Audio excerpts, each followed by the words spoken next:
Welcome back to the Reloading Shack. I'm Al, the Bullet Doctor, and today I want to talk to you a little bit about prepping your cases. As you can tell, it's kind of loud in here, and, well, hold on a minute.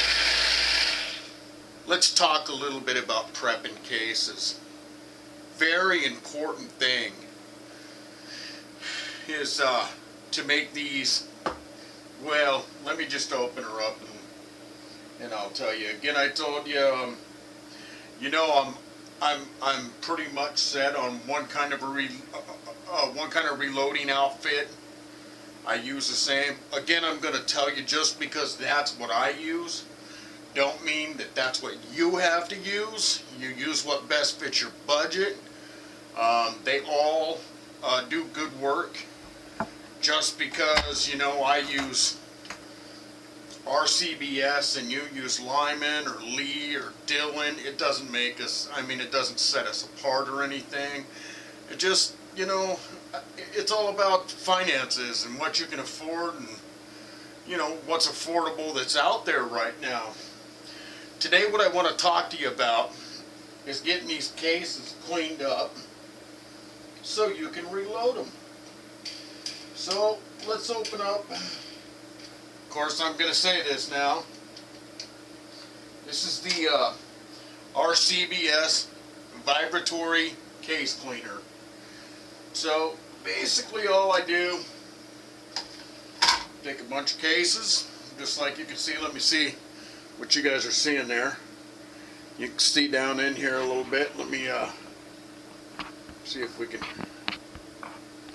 zoom that in or anything. No, I guess not. Well, here, I'll tell you what I'm going to do. Let's move right down onto this situation so we can see what's happening. Okay, so you won't be able to see me, but we'll be able to talk. As you can see, this bowl, and let's pick this up so you can take a look, kind of big. It's a good sized little unit there. That didn't make any sense. A good sized little unit, huh? Oh well, sounds good anyway. So I put these in there and they're pretty rough. Some of this brass that I'm using is, you know, 50 or 60 years old. I have military cases that were shot back when the government was using 30-06s. They're a big thing. Now, one of the things I'm noticing about this right here, there's not a lot of medium in there. And the medium is what cleans the cases. And as you can tell, look at how nice and shiny that bad boy is. It's a Springfield 30-06. And, you know, it's regular 30 caliber. Take a look down there. Now, I want to tell you another thing about cases. Let's take a look at a perfect one. I could tell you right now, this is not 30 caliber. But what it is, you guys learned something right here. That is a Winchester 270. Is that what it is? Yeah, a 270 Win. So, let's look at the 270 Win compared to the Springfield 30-06. See, the cases are almost identical. You can see this one here is the 270, this one the 30-06. So, in a pinch, you could take this 270 and turn it into a 30-06, like so. Size difference? Well, I would say from the looks of things, quite a difference. 30-06, 270. But it can be necked out to 30 caliber from 270.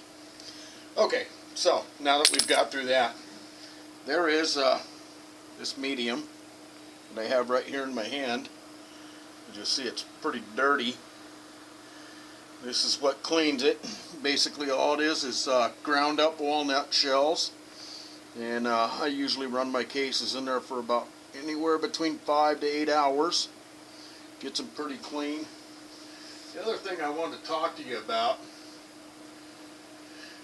how many people you know go to the rifle range and they pick up a case that looks like that, and what do?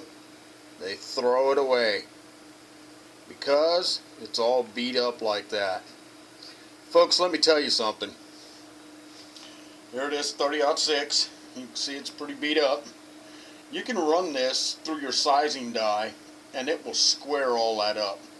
Now I'm going to tell you, with most of my brass, I usually load it about 10 times depending on the shape of it and how it's starting to look, and I check it all the time. This is, again, like I was telling you guys, some old military brass, I believe from 1942.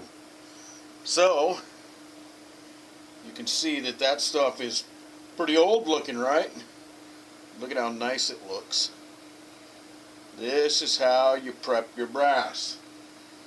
So, what I'm going to tell you, don't go on what everybody else says. You see you got your medium, just cleaning these, run it for a few hours. Man, these things were pretty ugly when I dropped them in there. They're looking pretty good. I'm thinking maybe I might drop a little more medium in there, kind of make it work out. So basically all it does is just vibrate that stuff. Here, we'll start it. It's got a little foot switch here, that's why you see my foot over here. Now, what you're seeing it do is rolled in cases, and that's rolling them down, bringing them back up, rolling them down, bringing them back up. So they're really mixing and blending real good. You see this military brass over here. Get them all cleaned up and they'll be ready to go and hit, some of them like this. Let's pull this one so you can see it. This is some pretty hardcore looking brass.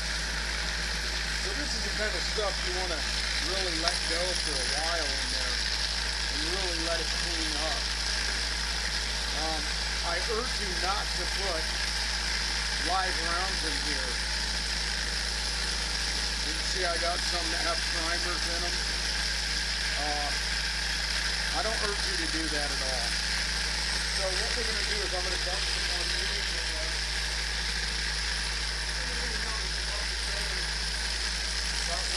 This is the medium I use. Lyman. See, I use Lyman product.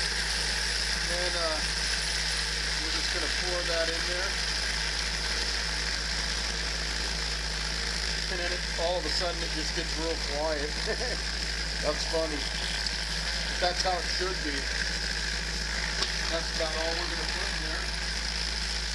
Now, those will run for quite some time. What I'm trying to show you here is just the basic cleanup of your stuff to make sure you get the most positive load. Now, I want to show you my table area, and you can see that we've been doing a little cleaning. This here is my RCBS press. I use the Master Rock Chucker. Look at this, there's 300, 30-06, 30-06. I run double scales, uniform power measurer.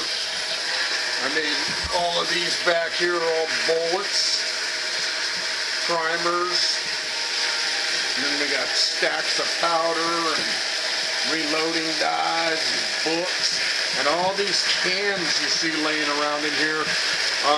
It's not junk. I'm not really collecting junk. That's all my brass, and I have tons of this stuff because I do a lot of reloading. Let's take a look. See, I got stuff right here that I'm getting rid of. Don't have those calibers, so we're getting rid of them. So, what I will say is stay with me. We're to the point now that I think we're getting where I think it's time for us to start reloading some bullets. And I want to do that with you. But remember, folks, case care is number one. Now, you're going to notice one thing. The difference between these cases, one's silver, one's gold. See that? These are nickel. These are brass. They reload the same. Primers. See, this one's been shot. This is ready to load. So, you stay with me for a few more here, and we're going to be into reloading. You know, I'd like to thank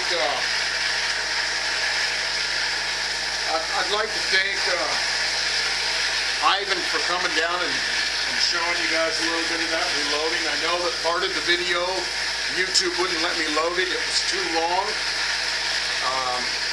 I'd like to thank the American Preppers for letting me run this website for them. And I'll tell you this. Stay with me. We'll see you again next Saturday. This is Alan, the Bullet Doctor.